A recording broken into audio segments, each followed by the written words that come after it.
Hey, what's going on, everybody? My name is Shavi Zane, and I'm just coming on to share one of my experiences with you all as the black sheep of my family, okay? If you found that this message resonates with you, please be sure to like and subscribe to my channel so that others can also receive the messages as well. So, I just wanted to come forward because I was thinking today how before I came into my awakening, I was always given signs. We always get those subtle signs. Some of them are very loud signs that people in your family or people around you really don't mess with you like that. Like they really don't like you, okay? But when you are still in a sleep state, for whatever reason, we used to just let those things go over our head. We used to just assume that, okay, maybe that's just how that person is, or, you just assume that you had to accept that you just wasn't accepted in some ways, okay, or in a lot of ways.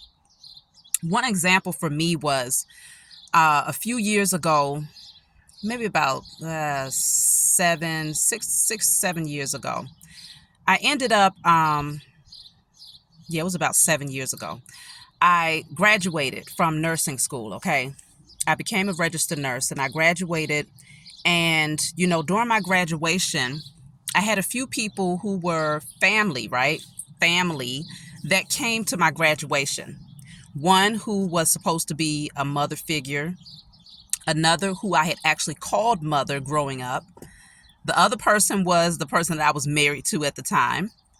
I also had two people who were supposed to be best friends. So total was about 5 people that showed up. And then my little baby son, I was pregnant with my oldest daughter at the time, and I had my little baby son who was there.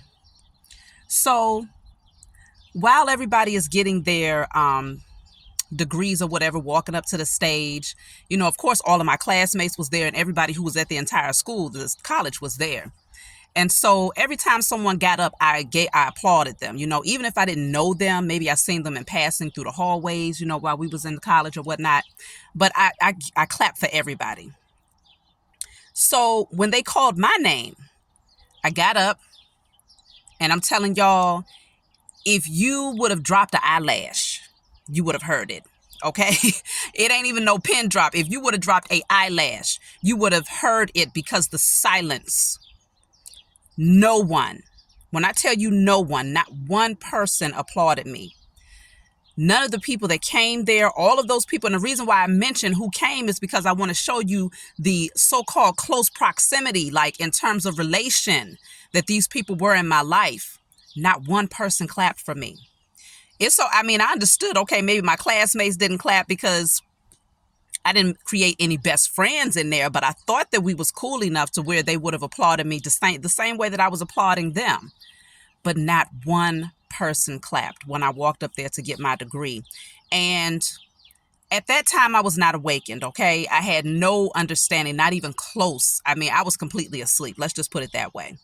My main focus was just getting through school, having my degree so that I can go and start making more money, to support my children, because at that time I had one and I was pregnant with another. So, it did hurt. I must say it did hurt because at that time I felt like, well, why me? Out of everyone here, it wasn't until my name was called that everyone got silent. And you're talking about someone who, my personality has always been more introverted. But even though I was introverted, I always believed in justice. I was always very kind to people. I never was the type of person to go around and just start trouble with others. I always would back the underdog. If someone seemed like they felt left out, I was the one that would, be next to them, be by their side. In school, if you seemed like you was having a tough time, if I had the knowledge about it, I'm here to help, or vice versa. But I was always that type of person.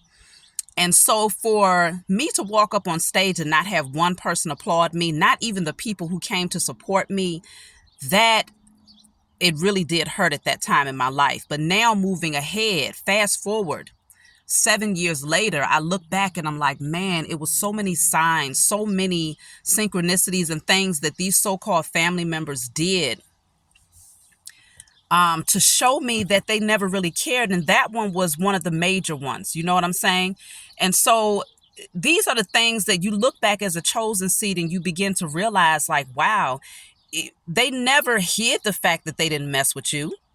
It was the fact that you decided to close your eyes to it and to pretend that you didn't see that they never fooled with you like that. And because you pretended, you ended up prolonging your relationship with a lot of these people because maybe there was this energy of holding on out of fear of being alone, holding on because you felt like, well, I've invested a certain amount of time, or we've built this together or whatnot.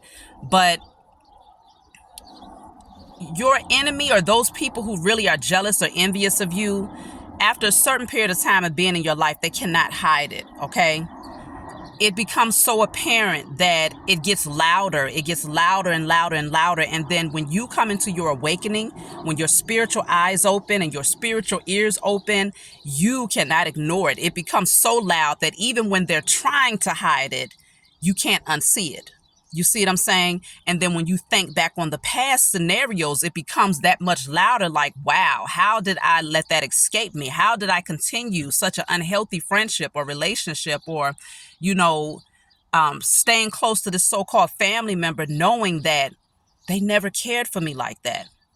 And so when you finally do release these people, there's a weight that gets lifted off of your shoulders, knowing that you don't have to be fake anymore. You don't have to come around wearing your representative or hiding in the shadows out of fear that, it might cause some friction or tension between you and these people. It's like, no, to hell with that. I don't care how long we've known each other. I don't care what type of blood relation you are. I don't care if you raised me, if you did this, that, and the third when I was a child. At the end of the day, a lot of people do things because they have their own ulterior motive for doing it, okay? Not everybody who so-called raised you in childhood did it out of a space of love. Some people do it out of a space of just being able to say, just to show face for the world, just to be able to say, I did this. For example, the person who adopted me, that woman never cared for me, y'all. And I knew this since I was a child, and I cried and I cried and I cried. I'm talking about for years, all the way into adulthood, until I was like in my late 20s. I would call her sometimes, and it's just the emotions would start flowing through. I cried every single time, and I never really understood why I could not control my emotions every time I got on the phone with her. It's like my throat chakra would get blocked. I wouldn't be able to openly communicate, and it was because it was a very narcissistic relationship, passive-aggressive narcissistic relationship, and I never knew how to interpret what it was, but I never felt accepted. And looking back now, I mean, there's so many spiritual things that I understand about that situation on a higher level that I care not to go into at this time, but beneath the surface was a lot of wickedness. You see what I'm saying? And so some people just do things to show face. Okay, yeah, I adopted this child. I raised this child. I took them from foster care. I did this, that, and the third. But or even with your birth parents who like literally we have birth parents who are jealous of us. You have birth parents who molest you. You have birth parents who physically and verbally assault you. Okay. And so when you look back and you realize just how bad that relationship was, then you start to see that you operated from a space of slight insanity to maintain such an unhealthy connection with a lot of these people. You see what I'm saying? Because in your awakened state, you would never hold on to an unhealthy connection like that. If people are blatantly showing you that they don't like you, they're showing you that they're jealous of you, they're showing you every time that you reach a milestone, they don't applaud you, they don't support you, they don't congratulate you, they just pretty much they get off on seeing you in the energy of feeling as if you don't have the real support, because that's how I felt when I walked up on that stage and no one clapped for me. I knew that we were different. I knew that I was not of the same tribe. I already had many signs and synchronicities prior to that, but I knew without a shadow of a doubt then, because for me personally, if I had to be the only person that was standing up and applauding my loved one, I would have been that person. Everybody would have been looking at me like, damn, she crazy. Because I would have been loud and even louder just off the strength that nobody was clapping. You see what I'm saying? And so there are people out here who are not willing to do the same for the chosen, and y'all know this. Y'all, many of you have your own stories that where you can attest to going through these types of things. And it's just a small example of a lot of the healing, a lot of the purging and clearing that we've had to do on an emotional level because of the things that we have gone through. And because we really, a lot of the chosen never really received real love from anybody who was in our intimate circle.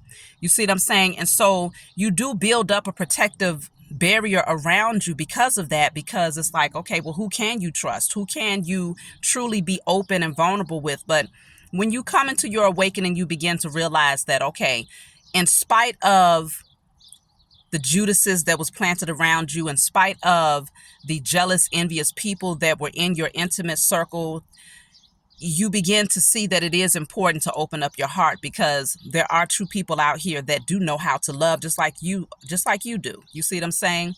But it takes for you to release those false family members, those false lovers, those false friends, in order for you to actually attract those people into your life. You see what I'm saying? It takes a certain amount of healing and purging and releasing in order for you to be ready to actually be vulnerable and transparent again. Because when you go through those types of scenarios with people who are supposed to love you, people who you genuinely loved and freely loved, but was rejected by, then it's easy to put that guard around your heart, put it in a cage and lock it away and say, I'm not never opening up my heart again to anybody. And that's a common theme for the chosen. But once we heal, that's one of the major chakras that we have to put a lot of focus and emphasis on, is the heart chakra. And then for many of the chosen, the sacral chakra as well, because we go through so many traumas that you end up having certain behavior patterns, maybe pleasure-seeking behavior patterns, codependencies, addictions, and things of that nature that you end up having to heal because you never was able to find that true passion or zeal or excitement for life because you never felt loved. You see what I'm saying? And so in order to replace that feeling, that void feeling that you had of not having the right people in your life, you might have turned to the wrong types of relationships, the wrong types of, just different things, different habits and different patterns that didn't serve you. But it was to release that dopamine, to give you a false sense of pleasure, even if it was temporary. You see what I'm saying? So we all had our vices and we had to overcome these things. But the good thing is that we did. The good thing is that we have awakened and we do see these people and circumstances from a higher perspective, so that we do not allow ourselves to get caught up and wrapped up in false connections with people where you spend years and years trying to convince yourself that the relationship is genuine when you know it really isn't. You see what I'm saying? And so many of you have already freed yourself from these situations, but I guess this is for those of you as well who might find that you're still, lingering on the fence about, should I continue this connection or this friendship, or should I walk away? Should I continue this relationship or this family member? Should they stay in my life? Look at the real history of that relationship. Look at the real nature of it. Think about if you have something that you're proud of, can you really genuinely express it to these people and get a genuine support? Okay. Can you really express your vision to these people and have them say, yes, I can see you doing that, or cheer you on or push you? Can you genuinely have these people say, yes, I'm happy for you that you have found true love. I'm happy for you that you've done. No. If you know that your answer is no to that, and that these people really do not support you when it comes to those things that you would be very proud of, then you know that that's not your real tribe. Okay. If they don't support you when you become a better version of yourself and you're shining, you're thriving, you're no longer feeling self-conscious, you're no longer, walking around from a space where you lack self-love, you're no longer a pushover. If they don't support you in the new version of you, and you know you are a better version today than you was yesterday, that is not your tribe. And so there's no need to even sit back and question or to, consider, well, can I? No, don't even teeter on a fence with it. once it gets shown to you, once you are very clear about it, go ahead and cut them people out.